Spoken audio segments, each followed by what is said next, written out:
이 미투 운동이 확산되는 게 사실은 피해자라고 밝히신 분들이 지금 정부에 와서 그리고 진보라고 일컬어지는 우리 쪽 진영에서 많이 벌어지는 일은 사실은 그렇게 심리적인 안도감 때문에 밝혀질 수 있을 거야. 피해 안 받을 거야 하는 것 때문에 하는 것이 맞기도 하고요. 더불어서 한 가지 말씀드리고 싶은 것은 대한민국 언론에서 사실은 이 미투 운동과 관련해서 가해자 누구, 피해자 누구 이 프레임을 쓰지 말았으면 좋겠어요. 무슨 말씀이냐 하면 가해자로 지목된 누구, 피해자라고 밝힌 누구 이렇게 써줬으면 좋겠어요. 왜냐하면 가해자와 피해자라는 단어를 딱 대입시킨 순간 저 사람은 범죄자가 되는 거예요. 완전히 그 안에 숨겨져 있던 모든 이야기들이 다 밝혀지기 전에 이미 우리는 그 사람을 여론으로 범죄자로 몬대는 거죠. 여론 재판. 예. 그렇기 때문에 제가 신중하게 말씀을 드리는 건데 이거에 반박하시는 분들도 굉장히 많을 거예요. 그런데 가해자로 지목된 사람 안희정 이렇게 표현해 줬으면 좋겠다. 이거 안희정뿐이 아니라 모든 사람들을. 그리고 피해자라고 밝힌 누구라고 했으면 좋겠어요. 단어를 좀 이렇게 골라서 썼으면 좋겠어요. 이게 너무 이렇게 심각하게 가면 우리 저기 야수님 말씀처럼 이게 어떤 너무 과하게 공격하고 과하게 나의 순결을 주장하는 이런 쪽으로 가면 이게 사실은 미투 운동에 갖고 있는 본질적인 의미가 침해가 될 수가 있어요. 그러니까 그런 얘기 많이 나오죠. 미투에 그러니까 지금 민주당에서도 권력형 성폭력을 얘기하고 있거든요. 네. 상대방 이성관계에 있어서의 복수 용도로 쓴다라든지 이런 건 뭐 일부일 거라고 생각이 들어요. 그런 방식으로 이제 하면 혼재가 되기 시작하면 결론적으로는 사실 안희정 사태가 주는 여파는 너무나 컸어요. 그렇지만 아까 말한 그 박진 활동가의 이야기랑 맥락이 좀 비슷한 건데 대략적으로 보면 저쪽 세력들은 그런 게 있어요. 막 이런 사건이 이렇게 터지잖아요. 그러면 아마 논란으로 몰고 가서 물타기 하고 나서 이걸 질질 끌고 갈 거예요. 잊혀지기 전까지. 법정으로 가더라도 오래 걸리잖아요. 근데 거의 즉각적으로 당도 그렇고 당사자도 그렇고 사퇴하기까지 걸리는 시간이 무려 채 몇 시간도 안 되는 상황이 끝나잖아요. 선의 피해자가 꼭 나와요. 안희정이 그렇다는 게 아니고 누군가는 좀 과도하게 예를 들어서 저는 이런 지점이 좀 미투 운동에 방해가 될지 모르겠는데 진짜 실수로 보이는 것들이 있어요. 본인만이 알겠지만 평생에 한 번 그랬어. 그것도 뭐 이렇게 막 성폭행 이런 게 아니고 좀 이렇게 어떤 스킨십 같은 게 한 번 있었을 정도인데 원래는 전혀 그런 사람이 아니야. 그렇다고 여기서 뭐 술 같은 게 등장한다 이건 뭐 중요한 건 아니지만 술 한 잔 먹고 기분이 업돼서 그런 식으로 이렇게 키스하려다 말았다라든지 그걸로 그 사람의 수십 년 동안에 살아온 인생이 부정당하는 것도는 온당치 않다고 생각해요. 그럴 때는 가해하신 분이 그러니까 무슨 일을 했건 간에 이 미투 운동의 위력은 어떤 거냐면은 지금 우리나라에서 가장 핫한 인물 존경받는 인물 문재인 대통령도 여기에 걸려든다면 똑같을 거라고 생각하는 거예요. 본인의 처절한 사과 그리고 반성 그리고 다시 인생을 어떤 공익적 측면으로 살아온 어떤 세월이 있는데 그게 훨씬 전에 있었던 일인데 그 사람의 인생이 부정당하는 것도 온당치 않다고 보는 거거든요. 그러니까 정상적으로 우리가 왜 그런 거 있잖아요. 재기를 할 수 없는 나라 이렇게 표현하잖아요. 사법 망하면 그렇죠. 대출도 안 해주고 이런 것처럼 이것도 재기라는 게 필요한데 막 뇌물 받아 처먹고 들어가가지고 나와서 또 정치하잖아요.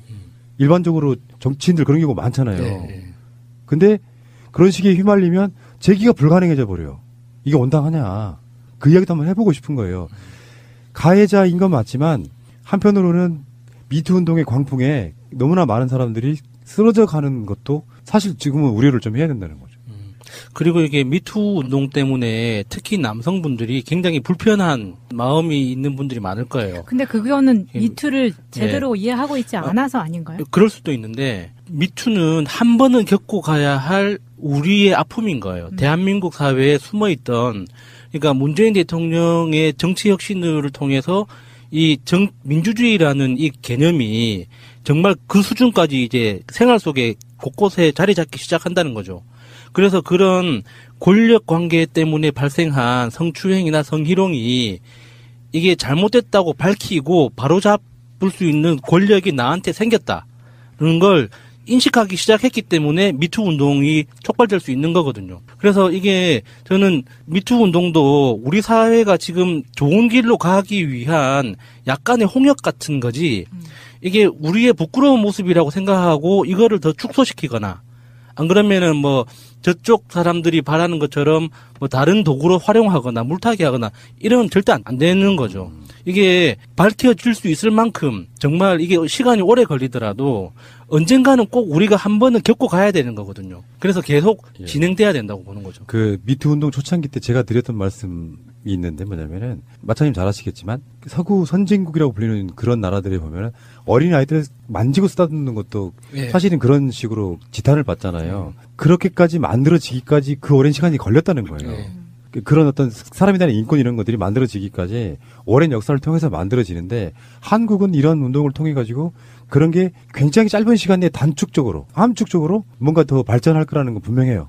나중에는 긍정적 효과가 있는데 이 미투 운동을 통해 가지고 긍정적으로 살아왔던 사람들의 이중적인 모습 이런 프레임으로 그 사람 살아왔던 모든 인생을 다 부정당하는 건 원당치 않다는 게 생각입니다.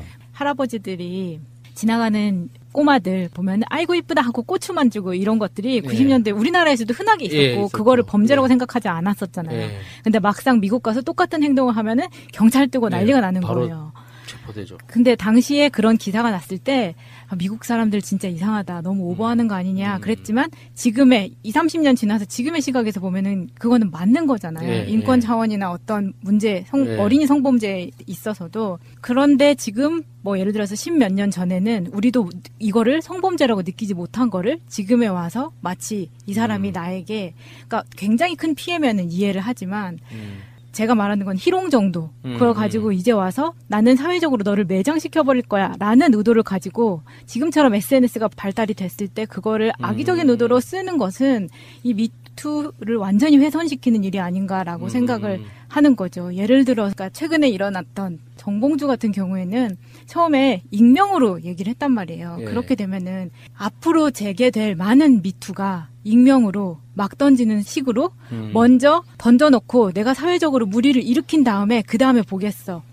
이런 식으로 되면은 문제가 되게 크지 않을까. 근데 사실은 미투의 효과를 보면요. 이미 많은 남자들 그리고 혹은 고위직에 있는 여자들도 마찬가지고 왜냐하면 이거는 권력 간의 문제니까 굉장히 조심해졌어요. 사람들이. 그게 딱 보여요. 예를 들면 커뮤니티 같은 데서 그래서도 저희 회사에서 MT를 가는데 여자하고 섞여서 가는데 차 배정을 여자는 한 차에 몰고 이렇게 가는데도 너무 불안하다는 거예요. 자기네들이 실수를 할까 봐. 그러니까 이런 것들은 어떻게 보면은 과도하지만 그 후에는 긍정적인 효과를 줄 수 있는데 나중에 지금같이 막 이렇게 광풍이 불어서 미투 자체도 훼손이 되고 진영 간의 싸움이 되고 이렇게 되는 게 너무 두려운 거죠.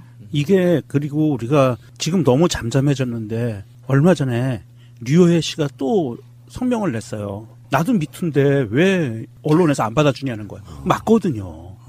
최초의 미투나 마찬가지였어요. 류호혜가 홍준표를 상대로 해서 그 발언했던 것이. 그런데 그게 저쪽 당에서는 그냥 이상한 사람 그리고서는 잘라버리잖아요. 그리고 넌 나빠 해당 행위했어 잘라버리잖아요. 그쪽 당에서는 그게 너무나 자연스럽고 그렇죠. 범죄로 인식하지 못하는 거예요. 그렇죠. 잠깐 짧게요. 이런 이야기 좀 해볼까요? 실제로 이제 요즘에 미투 운동이 광풍처럼 쓸고 가고 있어요. 한번 거론된 사람은 지금 현재 분위기로 보면 재기가 불가능할 상황이 돼버리는 거고 대표적으로는 이제 안희정 지사도 있고 그런데 그런 볼멘 소리가 좀 나오죠. 왜? 지금 나오는 사람들이 다 진보 쪽 사람들이냐? 정치적 성향으로 나누자면 뭐 그렇게 임의적으로 분류를 하니까요. 보수 쪽과 진보 쪽 이렇게 분류를 하니까 하는 그런 표현이니까 일단 양해하시기 바라고요. 100만 촛불 사회 보셨던 바로 박진 다산인권센터 활동가분 이분이 페이스북에 글을 올렸는데 이런 분석을 했어요. 보수 진영에서는 자신을 지켜줄 거란 믿음이 없어서 못 나서는 거다. 지금까지 어떤 것들로 보면 저쪽은 훨씬 더 그런 사례가 많았을 것으로 예측이 됨에도 불구하고 저쪽 정치인들에 대한 얘기는 안 나오고 있다. 여기에 대한 나름의 분석인데 상당히 설득력 있는 분석 중에 하나가 되는 부분이 뭐냐면은 만약에 보수 진영에서 이런 게 터져 나오면요. 지지자들이 그 사람 입을 다물게 만들어버려요. 그러거나 또는 네가 잘못했다. 네가 잘못한 게 있을 것이다. 이런 피해자에게? 그런 경우가 많이 있어가지고 그거를 폭로하는 순간에 이상한 사람이 돼버리는 그래서 그 전체에게 따돌림 당하는 상태가 올 수 있는데 그래도 진보 진영 사람들은 잘못한 거에 대한 비판을 먼저 하더라. 이런 분석인 것 같아요. 피해자에 대한 어떤 주변의 동료로서 지켜주고 대변해 주려고 하는 그런 사람이 존재한다는 그 자체가 얼마나 중요한 거냐면 보통 그 성추행, 성희롱 희롱 관련한 피해자들이 그 피해자 주변의 동료들이 왜 너는 거부하지 않았느냐? 왜 그때 바로 고발하지 않았느냐? 이제 이런 식으로 비난을 한단 말이죠. 근데 이게 우리가 한번 돌아봐야 되는 게 인간이라는 존재 자체가 그렇게 논리적이거나 합리적 존재가 아니에요.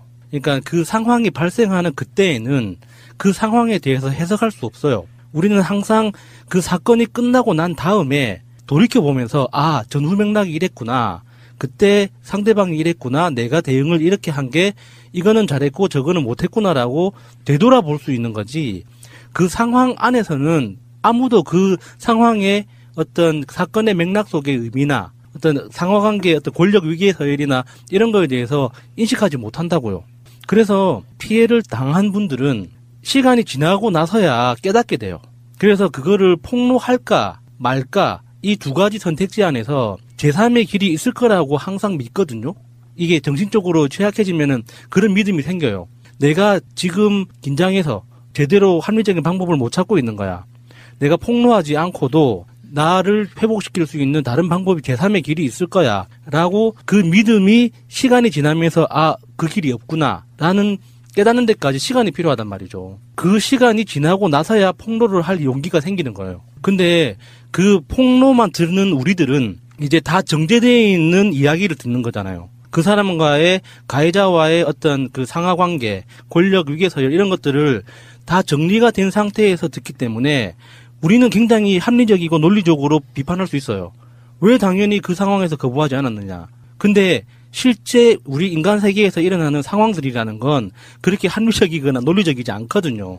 그거를 좀 이해해 줬으면 좋겠어요. 그래서 지금에 와서 완전 무결하게 정리된 이야기만 듣고 그 피해자들을 이렇군 저렇군 재단하거나 가해자들을 또 뭐 어떤 사람은 옹호하기도 하고 또 필요 이상으로 비난하기도 하고 하는데 가해자는 가해자대로 법에 규정되어 있는 대로 정확하게 처벌하면 되고 피해자는 피해자대로 지금의 용기 내서 폭로한 그 용기 자체를 칭찬하고 보호해주면 돼요. 그런데 지금은 가해자에 대해서 비난하는 만큼 내가 순결해진다고 생각하나 봐요. 가해자를 당연히 비난해야죠. 근데 그거를 내가 더 신랄하고 더 거친 언어로 경쟁하듯이 비난할 필요가 없다고요. 이게 유명할수록 더 많은 비난을 받잖아요. 그러면 지금 미투를 폭로하는 피해자들이 굉장히 많은데 가해자가 유명한 만큼만 보상받는 거예요. 그거 얼마나 불공평해요. 그러니까 주변에서 그렇게 미투를 고백하고 폭로하는 분들이 계시면 그냥 고생했다. 용기 내줘서 고맙다. 이렇게 다독여주고 안아주면 되지. 그거를 그 사람들의 이야기는 못 들은 척 너는 안 유명하니까 찌그러져. 저 유명한 사람 피해자가 있네? 그럼 유명한 사람의 피해자만 언급해주고 유명한 사람만 때리고 비난하고 이러면서 나의 순교를 증명하고 이런 식으로 지금 진행하는 게 댓글 속에서 너무 많이 보여서 저는 좀 불편하더라고요. 그런 지점들이.